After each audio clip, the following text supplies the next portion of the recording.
For our standing hip strengthening series, we can also use the door frame for stability, where you can keep your hands on the door frame for balance until we get stronger on the single leg, and then finally doing this exercise with less and less hand force on the door frame until finally hands just above the door frame for support.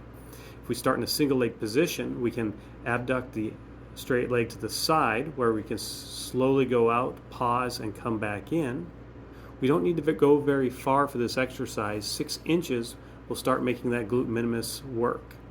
We're just trying to activate the muscle groups, but keeping the back neutral. We don't have to hinge, so we're able to put strength into these muscle groups without any negative forces into the back.